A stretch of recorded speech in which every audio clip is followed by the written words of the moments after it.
मेरा सवाल है कि वाकई जो है कि ऐसा क्यों किया जाता है, जो है कि सरसों का जो है कि तिसवट बोलते हैं और उसके बाद क्या बोलते हैं कि ये रेड़ का प्रयोग किया जाता है, उसके बाद गोईठा का प्रयोग किया जाता है, यानी कि होलिका जो दहन होता है उसमें जो है कि इस चीजों को प्रयोग किया जाता है। ऐसा क्यों? देखिए सबसे जानिएगा दिखाता है कि जो होलिका थी उनको जो है कि वरदान मिला था कि वो जल नहीं पाएंगी, वो ऐसा चादर था जो कि अग्नि में प्रवेश करेगी तो जल नहीं पाएगी।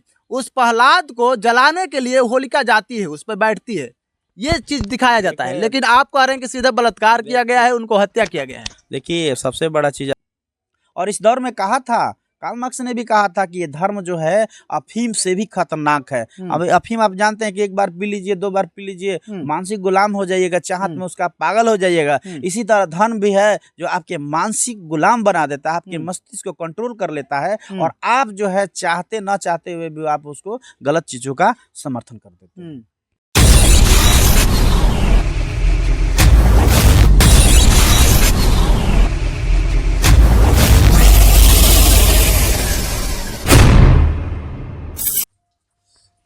नमस्कार, आप देख रहे हैं पब्लिक की बात। पब्लिक की बात में आप सभी का स्वागत है। मैं हूं सुरेश सागर। जैसे कि मैं बता दूं कि आज का दिन जो है कि पूरे भारत होली मना रहा है बड़े ही धूमधाम के साथ। हमारे साथ जुड़ रहे हैं, इनसे हम बातें करेंगे। ये भीम आर्मी के प्रवक्ता जितेंद्र जी हैं, इनसे हम बातें करेंगे और चर्चा करेंगे स्पेशल होली को लेकर के। वाकई होली बहुजनों को या किसी को मनाना चाहिए या नहीं मनाना चाहिए, हम इनसे बातें करेंगे। सबसे पहले स्वागत है आपका जी। धन्यवाद आपके चैनल को, आपके चैनल पर देखने वाले सभी दर्शकों को। मेरा सवाल है कि पूरा भारत होली मना रहा है, रंग गुलाल अबीर लगा करके, कोई जो है कि मुर्गा मीट बहुत तमाम प्रकार की चीज़ें जो है कि मंगा करके अपने घरों पर पुआ पकवान बना करके जो है कि मना रहा है होली। वाकई जो है कि होली का क्या मतलब कि उसके पीछे का रहस्य क्या है, सच्चाई हमारे दर्शक लोग जानना चाहेंगे। और होली मनाना चाहिए या नहीं मनाना चाहिए? देखिए होली की जो शुरुआत हुई है वो होलिका दहन से हुआ है। और इसके बारे में आप जान लीजिए कि हिरण्यकश्यप एक राजा थे जिनकी एक बहन थी होलिका और उनका एक भतीजा था प्रहलाद। और ये लोग धार्मिक चीज़ों से जोड़कर, सबसे बड़ा चीज़ है कि किसी भी व्यक्ति को गुलाम बनाना है तो उसके दिमाग को गुलाम बना लीजिए। मानसिक रूप से जो आदमी गुलाम होता है तो सब उसके कस्टडी में होता है। तो आपका क्या कहना है कि प्रहलाद को जो है कि मानसिक गुलाम बना लिया गया था? मानसिक गुलाम बना लिया गया था और वो उनको बताया जाता है कि वो जो है विष्णु के भक्त थे। तो ये जानिए कि उन लोगों ने धर्म से जोड़कर और मानसिक रूप से गुलाम बनाने का प्रयास किया। और इस बात को, सच्चाई को जानिए कि प्रहलाद को जलाने के लिए बोलते हैं कि होलिका जो है आग में बैठ गई, चिता में बैठ गई। तो आप इस बात को पहले जानिए कि जब दो व्यक्ति आग में बैठते हैं तो जलेंगे दोनों, क्योंकि विज्ञान के अनुसार जो ज्वलनशील पदार्थ है वो जलेगा ही। हो सकता है कि किसी में लेट लतीफ हो लेकिन जलेगा तो जलेगा ही, दोनों जलेगा। अगर प्रहलाद बच गए और होलिका जल गई, ये अवैज्ञानिक बातें हैं। नहीं तो प्रमाणिक तौर पे अगर करना है तो आप दो व्यक्ति को जो है चिता पर जला दीजिए और देखिए कि दोनों जलता है कि नहीं जलता है, दोनों जलेगा।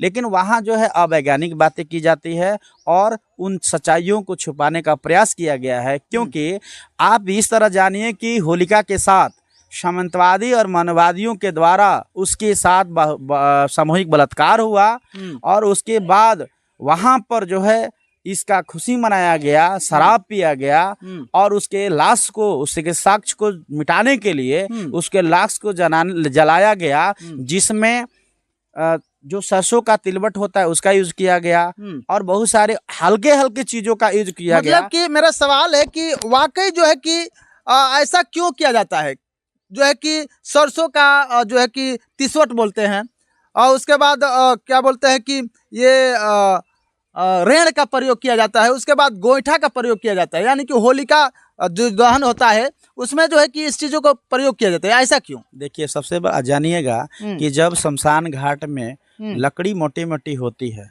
तो उसमें को जलाने के लिए पतलों का यूज किया जाता है। यानी पतलों एक ऐसा चीज है जो जल्दी आग को पकड़ता है और तब जाके ठोस चीजों को जलाता है। उसी तरह वहां पर भी षड्यंत्र किया गया कि उसके लाश को, होलिका के लाश को जलाने के लिए वहां गोईठा का प्रयोग किया गया, और गोईठा जल्दी नहीं पकड़ता है आग, इसलिए उसका सपोर्ट करने के लिए सरसों का, तिलवट का और तमाम हल्की हल्की चीजों का यूज किया गया ताकि वो तुरंत आग पकड़ ले।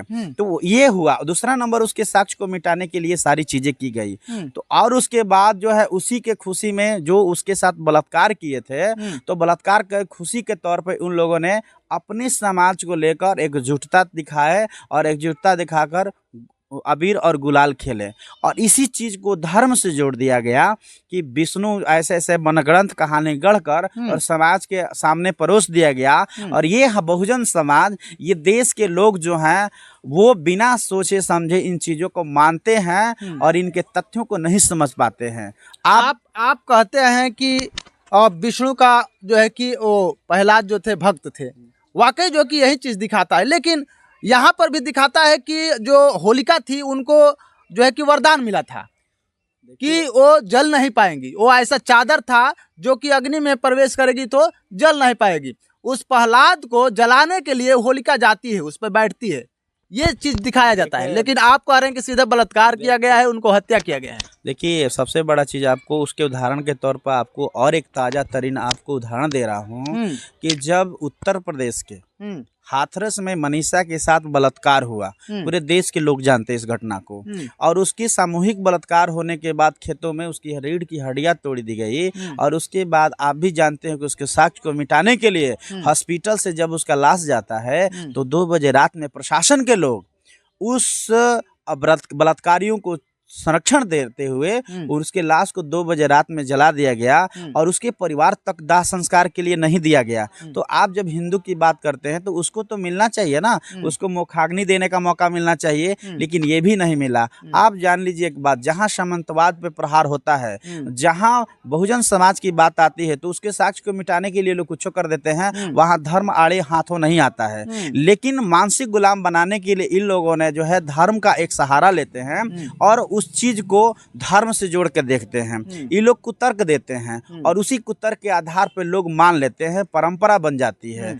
इसी के तहत ऐसा हुआ है। तो आप जानिए कि होलिका दहन जो हो रहा है आज के दौर में वो सेम मनीषा बलात्कार के इक्वल है, बराबर है। और इसी तरह जो है मनवादी अपने साक्ष्य को, अपने कुकृत्य को छिपाने के लिए और बहुजन में जो समाज है उसमें अच्छा दिखाने के लिए तमाम ये षड्यंत्र कर देते हैं और इसको प्रचारित कर देते हैं। आज आपके सामने बहुजन मीडिया है, नहीं तो आप मीडिया तंत्र में देखिएगा तो उसी के पत्रकार है, उसी के सारे चीज है। कौन दिखाता है सच्चाई को? कोई नहीं दिखाना चाहता है। आज हमारे बहुजन समाज से या ऐसे बहुत बुद्धिजीवी जो पत्रकार हुए हैं इन चीजों को आप प्रहार कर रहे हैं, सामंतवाद और मनवाद और ब्राह्मणवाद पे, पाखंडवाद पे। नहीं तो पहले लोग कहाँ कर पाते थे, नहीं करते थे, जिसके बदौलत जो है लोग नहीं समझते थे। लेकिन आज जो है 100 में 10% समझ रहे हैं कि नहीं अब दुश्मन की चाल क्या है। और धीरे धीरे आप देख लीजिएगा कि चिंगारी जो है लग चुकी है और धीरे धीरे ये साम्राज्य आज नहीं लेकिन कल खत्म होगा। क्योंकि आप भी देखे हैं कि ईश्वर के जहाँ बात आती है, ये मनवादी सामंतवादी विचारधारा के लोग ईश्वर का भय दिखाकर और तमाम जो है चीज़ों को परोसते हैं समाज में।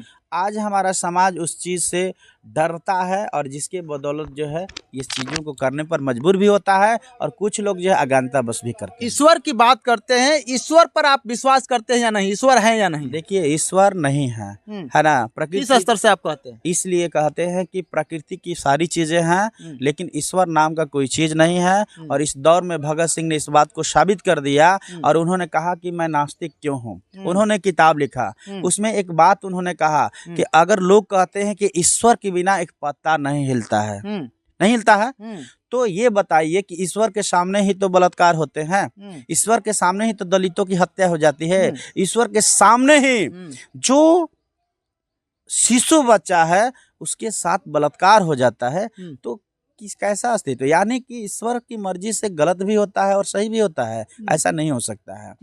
तो भगत सिंह ने इस बात को कहा कि ईश्वर के हम अस्तित्व को नकारते हैं। और उनको जब फांसी मिली हुई थी उस दौर में कुछ लोगों ने कहा कि आप जो है गुरु नानक का कसम खाइए या इस चीज़ कीजिए, आप उस चीज़ को मानिए। बोले कि नहीं, मौत सामने खड़ी है, उससे हमको दिक्कत नहीं है, लेकिन जो गलत है उसका हम विरोध करेंगे। और उन्होंने ता जिंदगी विरोध करने का काम किया। और उसके बाद आज भी उनके अनुयायी हम लोग भी हैं, क्योंकि हम लोग इस चीज़ को जानते हैं कि क्या सही है और क्या गलत है। और एक चीज़ है कि अगर किसी को परंपरा बनाना हो तो आप बनाइए जिससे समाज देश सबका भलाई हो और भलाई हुआ हो। अरे उस नौजवान का, क्रांतिकारी नौजवान का जयंती मनाइए जो देश के लिए कुर्बान हो गया, जिसके बदौलत इस देश से अंग्रेज चले गए।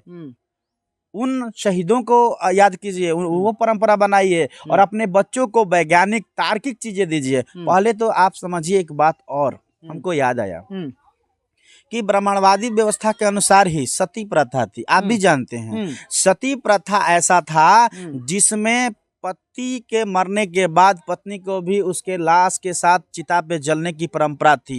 ये परंपरा का विरोध लोगों ने किया, तब जाके परंपराएं टूटी। तो पुरानी जो परंपराएं हैं, जो गलत परंपराएं हैं, उसको तोड़ने के लिए सामाजिक जो जगे हुए लोग हैं लगे हुए हैं।